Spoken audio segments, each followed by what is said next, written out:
안녕하세요. 한국에너지정보문화재단과 함께하는 에너지 지식탐구, 과거가 아닌 미래를 생각해야 합니다. MC 손민아입니다. 인류의 생존을 위협하는 기후위기. 우리는 위기를 맞아 무엇을 해야 할까요?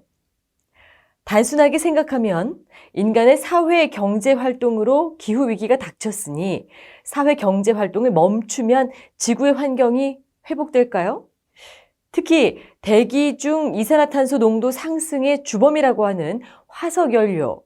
이 화석연료 사용을 멈추면 조금씩 환경이 개선될 수 있을지도 모르겠습니다.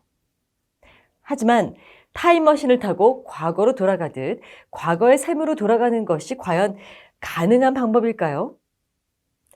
위기의 지구를 구하는 키워드, 지속 가능성, 그리고 탄소 중립을 위한 노력에 대해 살펴보도록 하겠습니다. 위기의 지구를 구하는 키워드, 지속 가능성. 흔히 환경 문제 해결 방안을 두고 자연으로 돌려준다는 말을 하곤 합니다. 그러나 자연의 품으로 돌려주는 것이 정확히 무엇을 의미하는지는 많은 사람들이 간과하곤 하죠. 자연을 원래 있던 상태로 돌려놓는다면, 화석 연료 사용을 멈춘다면 어떤 일이 일어날까요? 우선 석탄은 2019년 기준 전 세계 전력 공급의 36.4%를 차지하고 있습니다. 석유와 천연가스까지 합치면 화석연료가 전 세계 전력 공급량의 62.8%를 담당합니다. 만약 화석연료를 포기한다면 지구 인구의 약 3분의 2가 전기를 사용하지 못하게 되는 것입니다. 그뿐이 아닙니다. 석탄은 제철공업 등 산업에서 매우 중요한 에너지원입니다. 석탄 공급이 멈춘다면 많은 수의 중공업이 더 이상 가동할 수 없는 상태가 됩니다. 교통수단도 문제입니다. 자동차가 전기차 중심으로 빠르게 전환되고 있다고는 하지만 세계적으로도 전기차의 판매량은 모든 차량 판매의 10%도 되지 않습니다. 전 세계 물류를 책임지는 선박은 아직 전기화가 실용적인 수준이 아니라서 모두 중유 등 화석 연료로 운행하고 있으며 승객 수송을 전담하는 항공기 역시 마찬가지입니다. 만약 우리가 화석 연료를 포기하고 과거로 돌아간다면 사람들의 교류와 경제가 모두 마비되는 것입니다. 기후위기는 우리 모두가 해결해야 할 모두의 문제입니다. 그렇다면 기후위기를 해결하려면 국적이나 가치관에 관계없이 모든 사람들이 동참할 수 있도록 누구나 수용 가능한 방법을 찾아야 하는데요. 기후위기를 해결하는 방법이 있긴 한데 현대 문명에서의 생활을 포기해야 한다라고 하면 수긍하는 사람이 거의 없겠죠? 그럼 어떻게 해야 할까요? 산업화 이전의 과거로 돌아간다면 농기계와 비료가 부족해 식량 생산량도 줄어들고 교역이 위축돼 식량 수입도 어려워져서 심각한 기아가 발생할 것입니다. 수도와 통신망도 설비나 자재가 충분하지 않아 유지되기 어려울 테고 의료 산업도 붕괴되어 사망률이 크게 올라갈 수도 있습니다. 지구의 환경 대신 현대 문명으로 유지하는 현대인의 삶이 위기에 빠지는 것입니다. 그래서 기후위기를 극복하면서도 현대 문명을 유지하는 우리도 살아갈 수 있는 방법이 바로 지속 가능성입니다. 지속 가능성이란 말 그대로 어떤 상태를 유지할 수 있는 능력을 말합니다. 지금과 같은 환경, 지금과 같은 삶, 지금과 같은 경제를 앞으로도 쭉 유지할 수 있는 능력을 말합니다. 여기에는 우리의 경제적인 생활뿐 아니라 자연까지 모두 포함됩니다. 다시 말해 우리가 지금까지 자연으로부터 여러 편의를 얻어 풍족한 삶을 유지해온 것처럼 앞으로도 똑같이 자연으로부터 편의를 계속 얻을 수 있을 것이 지속 가능성의 의미입니다. 비유하자면 거위의 배를 가리지 않고 황금알을 계속 얻는 것이라고 할 수 있죠. 이를 기후위기와 연결한다면 갑작스러운 기후변화로 인류의 사회와 자연이 큰 변화를 겪지 않으면서도 에너지와 자원을 자연으로부터 최대한 얻으려는 생활 방식이 바로 지속 가능성의 의미라고 할 수 있습니다. 안정되고 편안한 지금의 상태가 최대한 오래 지속돼야 한다는 아주 당연한 기대를 담은 개념이죠. 지속 가능성은 1972년 발간된 성장의 한계 보고서에 공식적으로 처음 언급됐습니다. 여기에서는 이전의 성장 추세가 변하지 않는다면 환경 오염과 자원 고갈로 인하여 100년 안에 성장의 한계에 도달하게 될 것이라는 경고의 의미로 사용됐습니다. 1987년 우리 공동의 미래 보고서에서는 지속 가능 발전이 인류가 지향해야 할 방향으로 제시됐습니다. 여기서의 의미는 미래 세대가 그들의 필요를 충족할 수 있는 기반을 저해하지 않는 범위 내에서 현 세대의 필요를 충족시키는 발전을 말합니다. 여기에는 더 깊은 뜻이 있는데요. 지구가 버틸 수 있는 인구와 경제 활동에는 한계가 있으니 지금처럼 자연으로부터 얻기만 한다면 머지않은 장래에 돌이킬 수 없는 재앙을 가져올 수 있다는 철학이 담겨 있습니다. 지속 가능성이 왜 중요한지는 자원의 저주와 같은 사례에서도 알 수 있습니다. 자원이 너무 풍족한 나머지 이 자원이 무한할 것이라고 생각해서 마구 쓰다가 정작 자원이 고갈된 이후에는 어려움을 겪는 것을 자원의 저주라고 하는데요. 잘 알려진 사례가 태평양의 섬나라 나우루입니다. 나우루에는 새에 배설물이 쌓여 굳은 암석인 구아노가 풍부한데 구아노는 비료와 각종 공업의 원료로 사용되는 귀한 자원입니다. 나우루는 구아노를 채굴하면서 엄청나게 잘 사는 나라로 급부상합니다. 1980년대에 비행기를 타고 오스트레일리아까지 쇼핑하러 다녀오는 것이 일반 국민들의 일상 중 하나였을 정도였다고 합니다. 그러나 구아노가 다 고갈되자 달리 경제수단이 없었던 나우루는 최빈국 중 하나로 추락하고 말았습니다. 사람들을 먹여 살린 풍족한 자원이 도리어 저주가 되어 사람들을 빈곤하게 한 셈이죠. 만약 벌어들일 수 있는 돈이 적어도 구아노의 채굴량을 정해두고 아껴서 캤더라면, 구아노를 팔아서 번 돈으로 현명하게 투자했더라면 나우루가 최빈국으로 전락하는 일은 없었을 것입니다. 이런 일은 지금도 일어나고 있습니다. 우리가 화석 연료를 마음껏 쓸수록 미래 세대가 사용할 연료도 줄어들고 기후위기로 인해 더 위험한 환경에 살게 됩니다. 지금 자원이 넉넉하고 지구 환경에 여유가 있다고 화석 연료에 의존하며 지구의 평균 기온을 올리는데 거리낌이 없이 한다면 언젠가 우리 후손이 그 대가를 치를지도 모릅니다. 우리가 지켜야 할 3가지 지속 가능성. 지속 가능성은 이처럼 언제 올지는 모르지만 언젠가는 반드시 찾아올 재앙을 피하는 방법입니다. UN 브룬틀란 위원회가 1987년 발표한 보고서 우리 공동의 미래에서는 지속 가능한 발전을 정의하고 우리에게 찾아올 재앙으로 빈곤의 심화, 인구 과잉, 기후변화, 환경 파괴 이 4가지를 꼽았습니다. 지속 가능성은 미래의 인류를 위협할 여러 문제를 극복하는 한편으로 현재의 삶과 경제 성장을 유지하는 전략이라고 할 수 있겠습니다.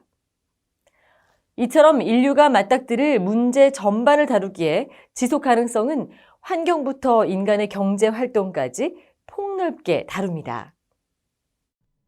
경제학자인 르네 파세가 정리해서 현재 통용되는 지속 가능성은 그림과 같이 환경, 경제, 사회, 3 영역으로 구분됩니다. 각 영역은 서로 독립된 것이 아니라 서로 연관됩니다. 예를 들어 경제와 환경을 지속 가능하게 유지하려면 환경이 견딜 수 있는 수준의 경제 활동을 해야 합니다. 환경과 사회의 지속 가능성을 유지하려면 모든 사람들이 수용할 수 있을 만큼 자원과 주거 환경이 공평하게 배분돼야 합니다. 경제적, 사회적으로 지속 가능하려면 사회 구성원이 모두 합의할 수 있도록 현실적으로 실행 가능한 경제 활동을 해야 합니다. 3가지 영역의 지속 가능성은 모두 기후 위기를 극복하는 데 중요한 역할을 합니다. 환경을 이전 그대로 보존하겠다고 경제 활동을 크게 제한한다면 저항에 부딪힐 것입니다. 마찬가지로 경제 성장을 추구한다고 지구의 평균 기온 상승에 신경 쓰지 않는다면 변화된 환경으로 인해 안정적인 성장을 유지하기 어려워질 것입니다. 또한 지구 환경에 영향을 준다고 열대우림 개발을 제한한다면 환경적으로는 지속 가능할지 몰라도 사회적으로는 개발도상국이 동의하지 않아 지속 가능하지 않을 것입니다. 그렇다고 국가 간 평등을 위해 개발도상국의 경제 발전을 무작정 지원한다면 기후변화를 막을 수 없을 것입니다. 잦은 홍수와 같은 기후변화로 고통받는 사람들을 위해 원인을 제공한 기업에 무제한적인 책임을 지우는 것이나 기업의 경제활동을 보장하기 위해 기후변화로 인한 사회적 갈등을 외면하는 것 모두 지속 가능하지 않을 것입니다. 이렇게 지속 가능성은 복잡한 의미를 지닙니다. 그렇다면 각각의 영역에서 지속 가능성이란 무엇을 말하는지 살펴보겠습니다. 환경 영역에서의 지속 가능성은 생태적 지속 가능성이라고도 합니다. 산업혁명 이전 인류는 자연 환경을 소진하지 않는 수준에서 경제 활동을 했습니다. 농사를 지어서 땅의 양분을 소모하더라도 생물의 사체나 상류에서 흘러온 흙 등으로 양분이 보충되어 이전으로 회복됐으며 나무를 베내어 연료로 사용하더라도 쓴 만큼 새로운 나무가 자라 산림은 유지됐습니다. 과거의 인류가 특별히 환경의식이 높아서가 아니라 경제활동이 자연의 회복력을 넘어서지 않는 수준이었기 때문입니다. 그러나 산업혁명 이후 경제가 발전하면서 인류는 자연이 회복되는 것보다 훨씬 빠르게 자원을 소모하고 있습니다. 화석연료는 특히 더 그러합니다. 수백만 년 이상 걸려 생성된 연료를 불과 몇 년 만에 사용하고 있습니다. 이로 인한 환경 파괴와 기후변화로 수많은 생물종이 빠르게 멸종하고 있습니다. 학자에 따라서는 현재 인류에 의해 지구의 6번째 대멸종이 진행 중이라고까지 말합니다. 결국 언젠가 인류는 자연의 자원을 고갈시키고 환경을 회복 불가능하게 파괴할 것이 분명합니다. 이에 대한 해결책이 바로 환경 영역의 지속 가능성입니다. 환경을 파괴하지 않는 범위에서 자연 환경을 현재 수준으로 유지하는 선에서 경제 활동을 하는 것을 말합니다. 경제 영역에서의 지속 가능성은 경제 발전과 밀접한 관련이 있습니다. 인간의 경제 활동은 자연에 있는 자원을 이용해서 더 큰 가치를 얻는 활동을 말합니다. 따라서 얼마나 큰 부가가치를 창출하든 경제 활동 과정에서 필연적으로 자원이 소모되고 환경을 변화시킵니다. 거꾸로 말하면 경제 활동을 계속하려면 사용할 자원과 변화시킬 자연이 남아 있어야 합니다.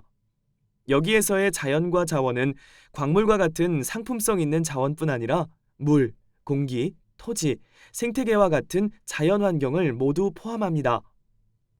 현재의 경제 활동은 현재의 자연 환경을 바탕으로 이루어지기 때문에 경제 활동을 꾸준히 지속하려면 현재의 자연 환경이 가능하면 변하지 않은 채 유지돼야 합니다. 만약 현재의 경제 활동이 자연을 크게 훼손한다면 경제 활동의 근간이 변화하고 지금과 같은 방식의 경제 활동이 점점 어려워질 것입니다. 대표적인 사례가 농업입니다. 과거에는 농사를 지을 때 휴경이라는 것을 했습니다. 농사를 짓는 동안 땅속의 양분을 작물이 써버리기 때문에 작물을 수확하고 난 토양의 환경은 양분이 고갈된 상태입니다. 다음번 농사를 지으려면 토양의 양분이 회복되어 이전 파종을 할 때와 비슷한 상태로 되돌아가야 합니다. 그런데 토양의 양분이 보충될 시간을 주지 않고 계속해서 작물을 키운다면 땅속의 양분은 완전히 고갈되고 토양 생태계가 돌이킬 수 없이 파괴될 것입니다. 이를 막기 위해 농사를 쉬고 농지를 자연 상태 그대로 두는 휴경을 하는 것입니다. 결국 경제 영역의 지속 가능성은 지금과 같은 경제 활동을 앞으로도 지속할 수 있어야 한다는 의미입니다. 이는 달리 말하면 현재 세대가 편안하게 살기 위해 미래 세대의 가능성을 제한하는 일은 없어야 한다는 뜻이기도 합니다. 사회적 영역에서의 지속 가능성은 다루는 범위가 넓습니다. 역사적으로 지속 가능성은 기후변화와 같은 환경 문제 또는 자원 고갈과 같은 경제 문제를 중심으로 이야기됐습니다. 그러나 경제와 환경만으로는 지속 가능성을 온전하게 보여주지 못합니다. 사람의 삶은 경제와 환경만으로 정의되지 않기 때문입니다. 우리는 직장을 갖고 경제 활동을 하면서 쾌적한 환경에서 생활하려고 하는 동시에 여러 이웃이나 집단과 복잡한 관계를 맺으며 살아갑니다. 이처럼 복잡한 사회적 관계의 균형이 깨지면 안정적인 삶을 지속하기 어려워집니다. 다양한 사람들이 유기적으로 관계를 맺으며 평등하고 공평한 삶을 누려야 지금의 생활을 지속 가능하게 유지할 수 있습니다. 예를 들어 경제적인 공평성이 깨져서 빈부격차가 심해진다고 생각해보면 빈부격차가 심해질수록 불공평한 현실에 불만을 가진 사람들이 늘어나거나 불공평한 현실을 받아들이고 무기력하게 사는 사람들이 많아질 것입니다. 사회 어느 쪽이나 건강한 사회가 유지되는데 악영향을 줍니다. 민주주의적 가치를 제대로 유지하지 못할 경우에도 사람들이 폭력적으로 대립하면서 사회적 삶이 불안정해지거나 약탈이나 방화, 살인과 같은 범죄가 자주 일어나 사회 붕괴를 야기하기도 합니다. 이러한 사례는 남아메리카의 여러 국가들처럼 자원이나 환경의 부족함이 없음에도 사회적 공정성이 훼손되거나 정치적인 불안정으로 사람들의 생활이 어려운 나라들로부터 확인할 수 있습니다. 지속 가능성은 이처럼 경제적, 환경적인 차원뿐 아니라 사회적인 측면도 고려해야 합니다. 그럼 지속 가능한 삶의 의미를 다시 한번 되새겨 볼까요? 지속 가능한 삶이란 우리의 자녀들이 우리보다 나은 세상, 적어도 더 나빠지지 않은 세상에서 살아갈 수 있으리라고 믿을 수 있는 삶을 말합니다. 내 이익을 자연으로부터, 미래 세대로부터, 타인으로부터 빼앗지 않는 삶이며 동시에 현재를 사는 사람들에게 희생을 강요하지도 않는 삶입니다. 그러한 삶은 당장은 조금 손해보고 불편한 것처럼 보일 수도 있겠지만 우리가 지금과 같은 풍요를 계속 누리려면 그런 불편은 충분히 감수할 수도 있을 것입니다. 결국 지속 가능성은 당장은 번거로워 보여도 궁극적으로 나에게 도움이 되는 것을 말합니다.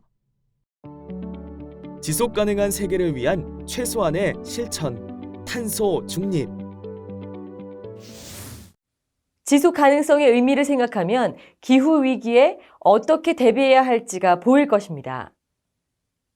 기후 위기의 가장 유력한 원인은 대기 중 이산화탄소 증가인데요.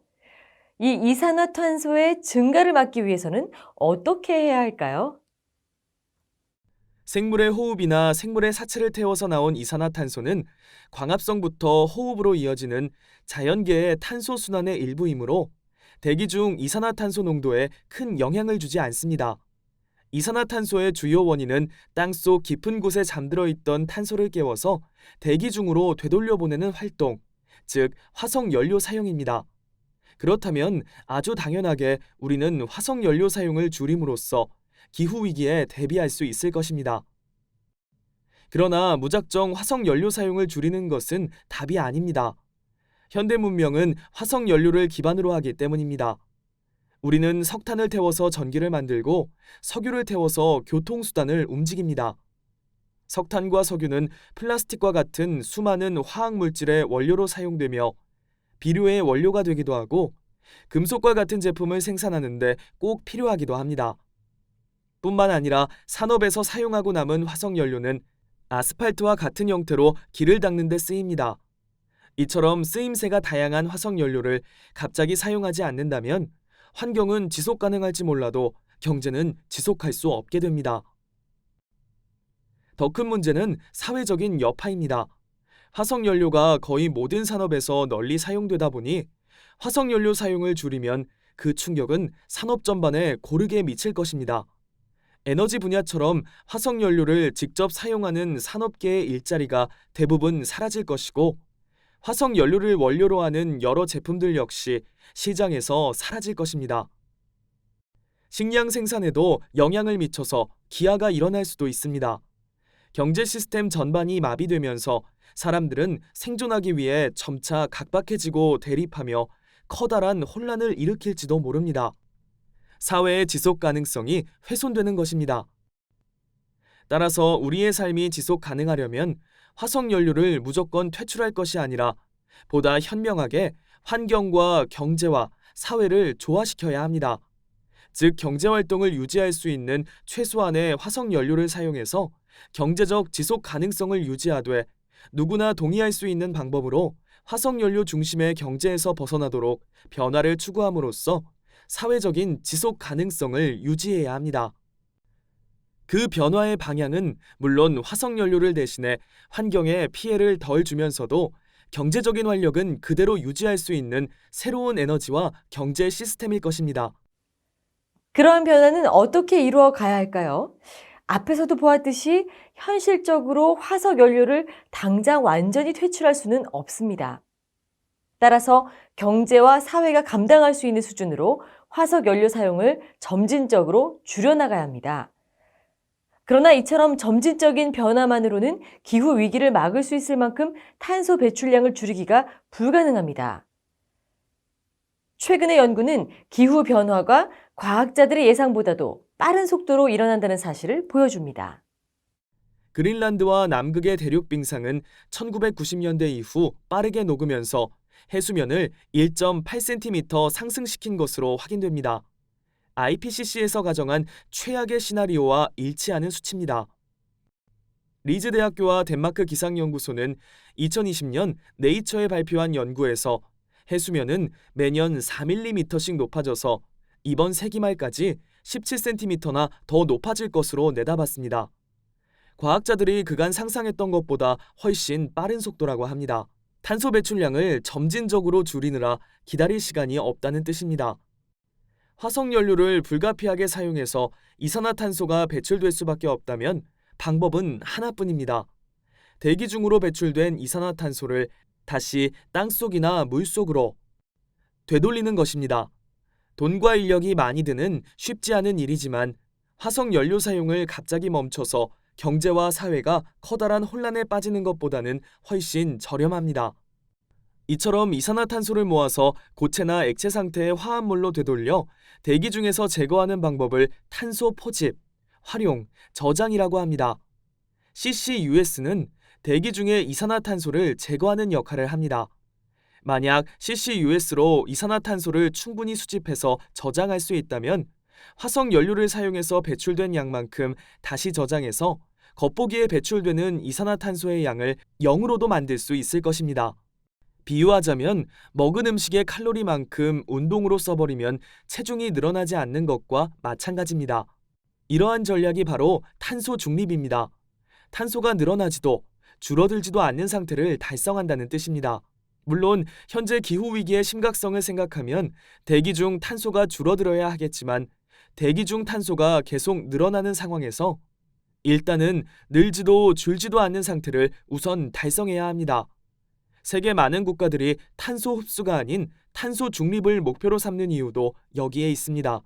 세계 여러 나라들은 경제와 사회에 미치는 영향을 고려해 실천 가능한 현실적인 방안으로 탄소 중립 목표를 내세우고 환경과 경제, 사회의 지속 가능성을 조화시키고 있습니다.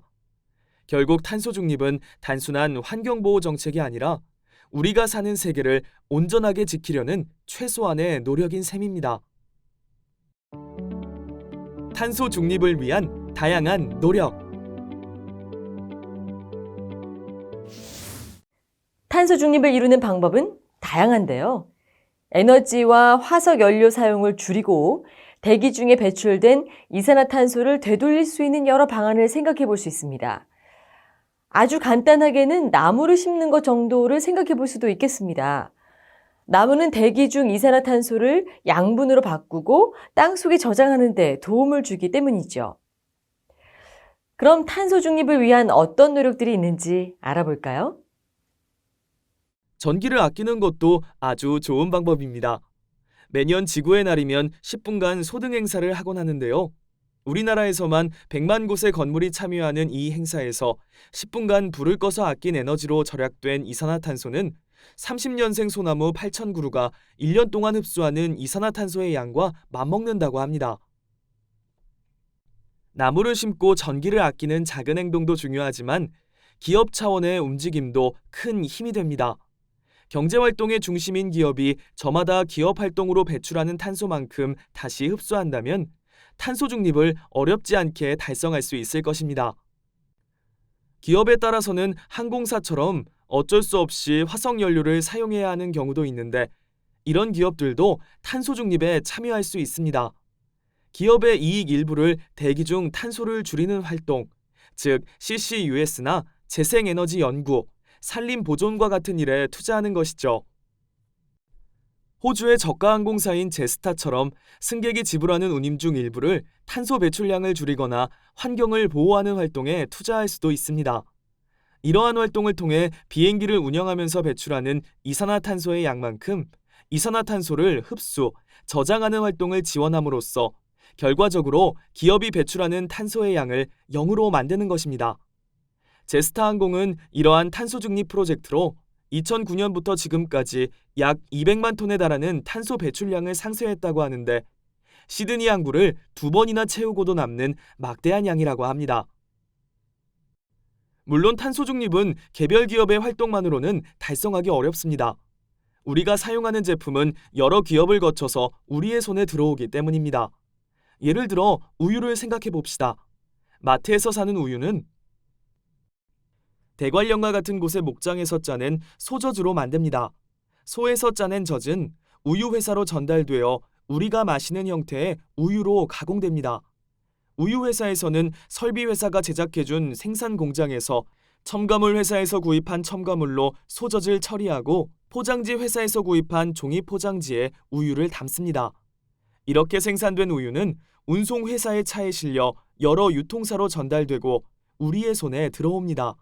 흔히 볼 수 있는 우유조차 이처럼 복잡한 과정을 거치는데 이 모든 과정마다 에너지가 사용되고 탄소를 배출합니다.